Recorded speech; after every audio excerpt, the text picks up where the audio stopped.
Woo-hoo! The FDA is going to ban red number 3. Or Ooh. is it? What? I know that every crunchy person in the world just gave like the celebratory, just woohoo! Red 3 is going away. Unfortunately, they didn't read the fine print, and we're going to point it out for you today. So, regulators have called for the ban of Red 3 in the nation's food supply. For nearly 35 years, Red 3 has been banned from cosmetics, but has been allowed in food. The agency said that it is taking the action as a matter of law because some studies have found that the dye causes cancer in lab rats. That's Yeah. important. Officials cited a statute known as the Delaney Clause, which requires the FDA to ban any additive found to cause cancer in people or animals. Okay? Yeah. Now, red dye number 3 comes in a couple different names, if you will. You would see it on the side of packaging known as Arivacin, FD&C, red number 3, or just simply red 3. The ban would remove it from the list of approved color additives in food, dietary supplements, and oral medications such as cough syrups. Yeah. Now, so 3 decades ago, the FDA declined the authorized use of red number 3 in cosmetics and externally applied drugs because a study showed that it caused cancer when eaten by rats. Right. Okay? So, food manufacturers will now have until January 2027 to remove the dye from their products, and the makers of ingested drugs have until 2028 to do the same. Now, other countries may still allow the use of those dyes, but imported foods into the US have to meet the same requirements. Okay. Now, Makes sense. So, apparently, this is a very welcome but long overdue change that the FDA is going to be making because they are basically removing an unsustainable double standard in which red number 3, it's banned from lipstick, but it was permitted in candy. Okay? And Wild. the director of the group, Center for Science in the Public Interest, was one of the ones that led the effort for this petition. Okay? Yeah. And it's so interesting because they banned it from cosmetics because it possibly could cause cancer in rats. Okay? But that same cancer that's found in rats cannot be found in humans. Okay? So there's this gray area here. And it's just it's so interesting because the law states that it can't be found to cause cancer in people or animals. And the cancer that's found in rats is not found in humans. So yet it can still be in our food. Like, it's so confusing how they've differentiated this for the last 30 years. Yeah, I agree. I mean, here's the thing is like when you remove it, if it was in lipsticks and you said you're not allowed to have it in lipsticks, but at that point, like people don't think of lipstick as a consumable, but essentially you are consuming it, right? Yeah.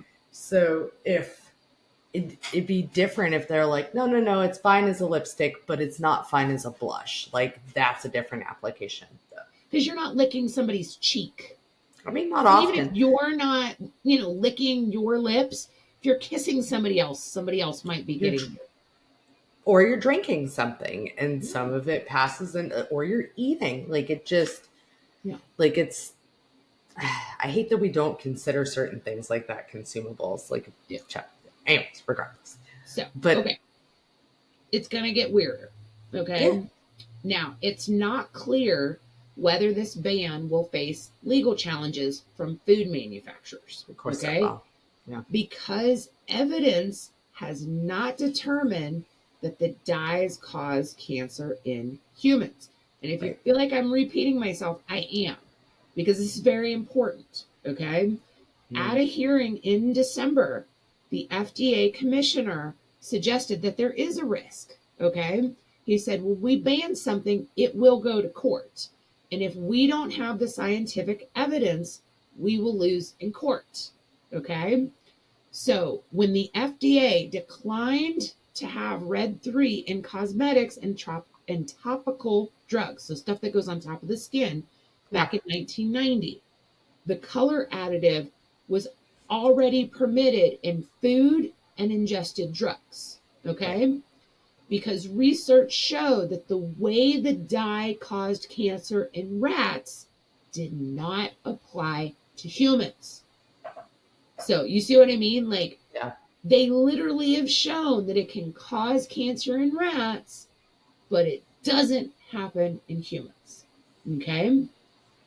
So the FDA did not take any action to revoke Red 3 in food. Okay? Yeah.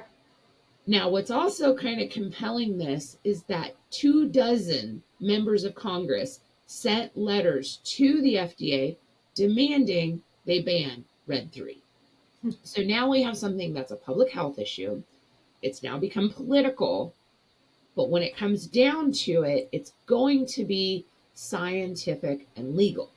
Because unless they can, I'm assuming in front of a jury, show that this can cause cancer in humans, Right.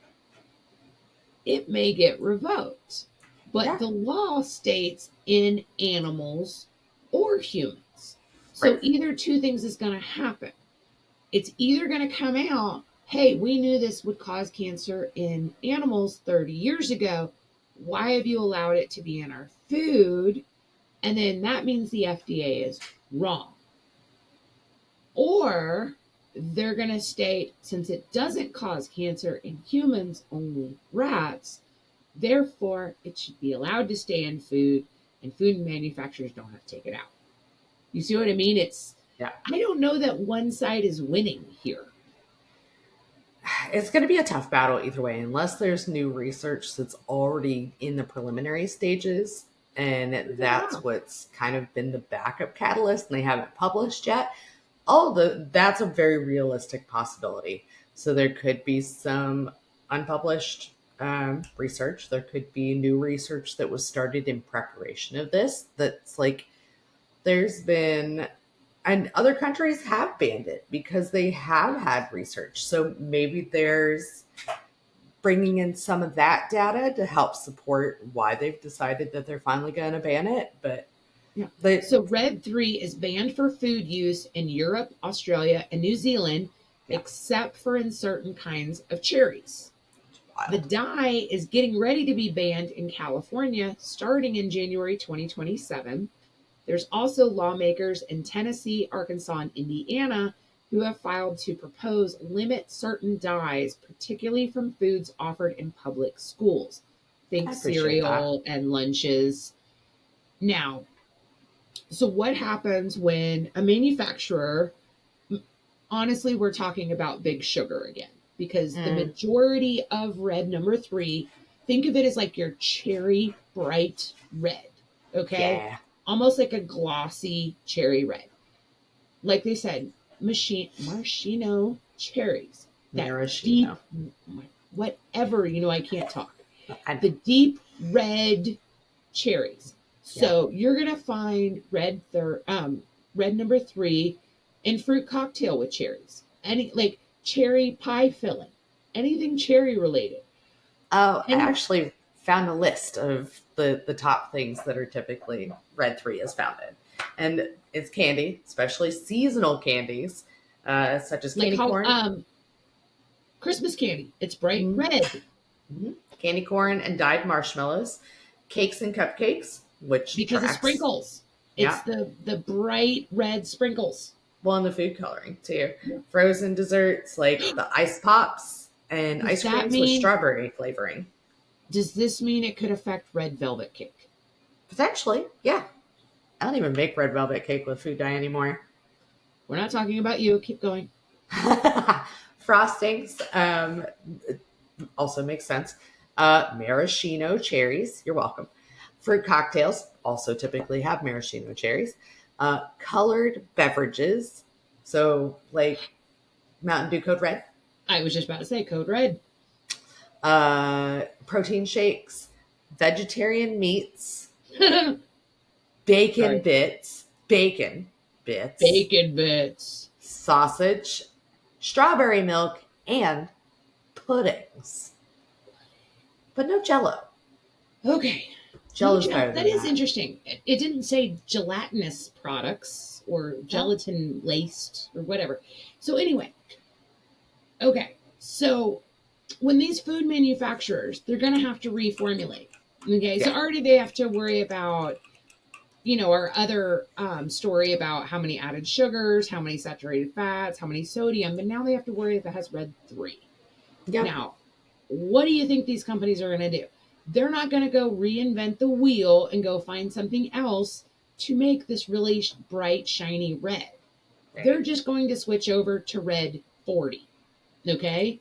Now, in an ideal world, and I think a lot of the crunchy people of the world believe that companies are all of a sudden going to start using quote unquote more crunchy ingredients, which would be like beet juice. That's what you would hope for anyway. Pigments from such foods as purple sweet potatoes, radishes, red cabbage. There's also a coloring called carmine that's made from it's a dye made from insects. And I'm sure vegans would love that in their plant-based foods. Probably not. Probably not. But so I know that a lot of people are really excited and that this is a big win, and I get that. But you have some major hurdles here. Yeah. First hurdle, if they take out red number 3, they're just going to replace it with red 40. Yeah. Second, even if it does get signed into law, it's going to go to court.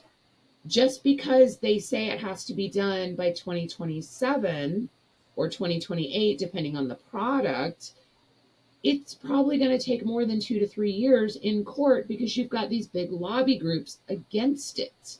Right. So it's going to push it out. So we're going to be here a while. 5, 10, 15 years before these cases get settled.